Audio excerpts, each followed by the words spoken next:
Assalamualaikum warahmatullahi wabarakatuh. Kami dari kelompok 4 Dari mata kuliah Metodologi Penelitian 2.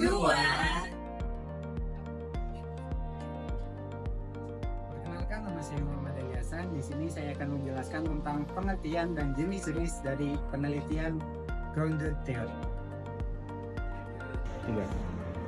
Hai, saya Nadila Wulandari. Saya akan membahas tentang karakteristik dan langkah-langkah metode penelitian grounded theory. Perkenalkan, nama saya Saladin Ryan. Saya akan membahas tentang manfaat, kelebihan, dan kekurangan dari penelitian grounded theory. Perkenalkan, nama saya Siti Nur Kofifa akan menjelaskan tentang contoh penelitian grounded theory dan perbedaan grounded theory dengan penelitian kualitatif lainnya. Ayo kita bahas. Menurut Glauser dan Staus, mendefinisikan grounded theory sebagai sebuah metode penelitian induktif terhadap wilayah yang belum begitu diketahui. Penelitian ini juga mencoba membangun sebuah pengetahuan dari awal yang berbasis pada data di lapangan. Adapun menurut Martin dan Turner menjelaskan grounded theory adalah metodologi penemuan teori secara induktif yang memperkenalkan peneliti untuk mengembangkan laporan teoritis dan ciri-ciri umum suatu topik secara simultan di lapangan dari catatan observasi empirik sebuah data. Nah, maka dari beberapa pengertian menurut para ahli tadi dapat disimpulkan bahwa metode grounded theory menawarkan pendekatan yang fleksibel dan komprehensif dalam penelitian, terutama ketika topik yang diangkat masih sedikit dieksplorasi atau kompleks.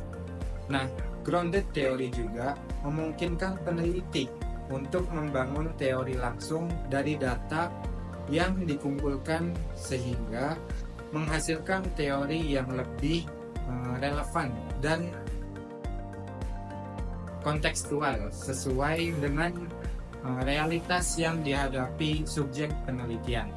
Selanjutnya, jenis-jenis penelitian grounded theory. Yang pertama itu ada classic grounded theory yang dikembangkan oleh Barney Glaser dan Anselm Strauss dengan fokus pada pengembangan teori dari data tanpa dipengaruhi teori yang sudah ada. Selanjutnya ada constructivist grounded theory yang dikembangkan oleh Cathy Camas, menekankan interaksi antara peneliti dan partisipan dalam pembentukan makna. Selanjutnya ada situation analysis yang dikembangkan oleh Adelaide Schlacke, memperluas grounded theory dengan peta situasional untuk memahami situasi kompleks yang melibatkan banyak aktor. Selanjutnya ada feminist grounded theory, menggabungkan metode grounded theory dengan perspektif feminis untuk menganalisis pengalaman kelompok terpinggirkan dan menantang hierarki kekuasaan. Karakteristik teori grounded theory ada 6. Yang pertama, proses approach, yaitu fokus pada proses tindakan dan interaksi terkait topik tertentu. Yang kedua, theoretical sampling, yaitu pengambilan sampel berdasarkan relevansi teoritis, bukan jumlah populasi. Yang ketiga, constant comparative data, yaitu analisis data, analisis dengan terus-menerus, dan membandingkan informasi baru dengan kategori yang muncul. Yang keempat, for kategori, identifikasi kategori inti yang menjadi dasar pengembangan teori. Yang kelima, generasi teori dikembangkan dari kategori inti namun tidak dapat digenerasikan secara luas. Yang terakhir ada memoiting catatan peneliti, yaitu untuk catatan peneliti untuk menyusun hipotesis tentang hubungan antara kategori yang ditemukan. Manfaat grounded theory.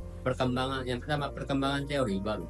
Nah, grounded theory memungkinkan peneliti mengembangkan teori baru langsung dari data yang dikumpulkan. Yang kedua, temuan secara akurat. Nah, grounded theory ini menghasilkan temuan yang secara lebih akurat menggambarkan dunia nyata karena teori dikembangkan langsung dari data yang dikumpulkan melalui wawancara dan observasi di lingkungan. Yang ketiga, analisis data yang sistematis. Nah, analisis data yang melibatkan proses pengkodaan terstruktur yang membantu peneliti menganalisis data secara menyeluruh. Data dikumpulkan, dianalisis, dan dibandingkan berulang kali hingga pola atau kategori berulang teridentifikasi. Yang keempat, kebaruan. Dalam grounded teori, penelitian tidak memulai dengan menguji teori lama, melainkan mengumpulkan data langsung dari lapangan tanpa asumsi awal. Hal ini memungkinkan munculnya penemuan baru yang inovatif yang belum pernah dibahas atau dijelaskan oleh teori-teori sebelumnya. Yang kelima, pendekatan yang fleksibel. Nah, grounded teori ini menggunakan pendekatan induktif. Nah, artinya penelitian ini tidak memulai dengan hipotesis yang sudah ditentukan. Penelitian bisa lebih fleksibel dalam memahami fenomena yang kompleks dan tidak mudah dijelaskan dengan teori-teori yang ada. Kelebihan dan kekurangan grounded teori. Kelebihannya yang pertama itu temuan mempresentasikan fenomena secara akurat melalui data langsung. Yang kedua, fokus erat pada data tanpa dipengaruhi teori eksperimental. Yang ketiga, baik untuk penemuan baru karena pendekatan induktif yang kuat. Yang keempat, menawarkan analisis yang strategis dan terstruktur. Yang kelima, data dan analisis berjalan beriringan selama pengumpulan data. Yang keenam, mengurangi bias karena analisis didasarkan pada data yang diperoleh. Nah, kelemahan dari grounded teori. Yang pertama, pengumpulan data yang sulit karena partisipan dan kesimpulan terus berubah. Yang kedua, durasi panjang karena pengumpulan data berlangsung sampai teori terbentuk sepenuhnya. Yang ketiga, analisis menantang karena memerlukan perbandingan terus-menerus dan pencatatan yang teliti. Selanjutnya adalah contoh dari penelitian grounded teori. Judul penelitian adalah pengembangan teori tentang faktor-faktor yang mempengaruhi motivasi belajar siswa di sekolah menengah pertama. Latar belakang motivasi belajar siswa merupakan salah satu faktor penting dalam keberhasilan akademis. Tujuan penelitian mengembangkan teori yang menjelaskan faktor-faktor yang mempengaruhi motivasi belajar siswa di SMP berdasarkan data empiris yang dikumpulkan dari siswa, guru, dan lingkungan sekolah. Berikut adalah rangkuman mengenai perbedaan antara penelitian grounded teori, fenomenologi, sejarah, dan etnografi. Yang pertama itu adalah grounded teori. Tujuan mengembangkan teori yang muncul dari data yang dikumpulkan, fokus pada proses sosial dan interaksi.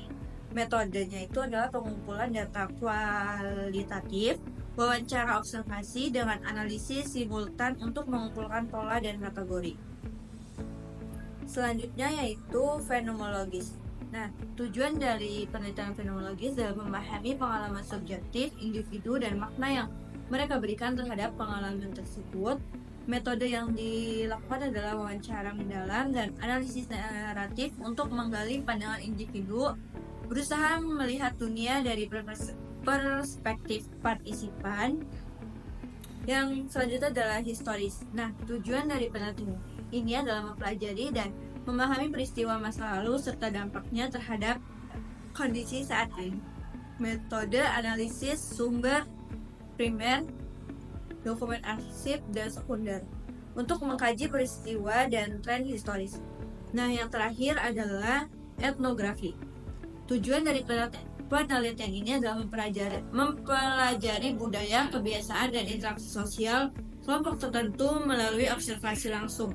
Nah, metode yang dilakukan adalah pengamatan partisipatif, wawancara, dan studi lapangan yang berlangsung dalam jangka waktu lama untuk memahami konteks sosial. Cukup sekian.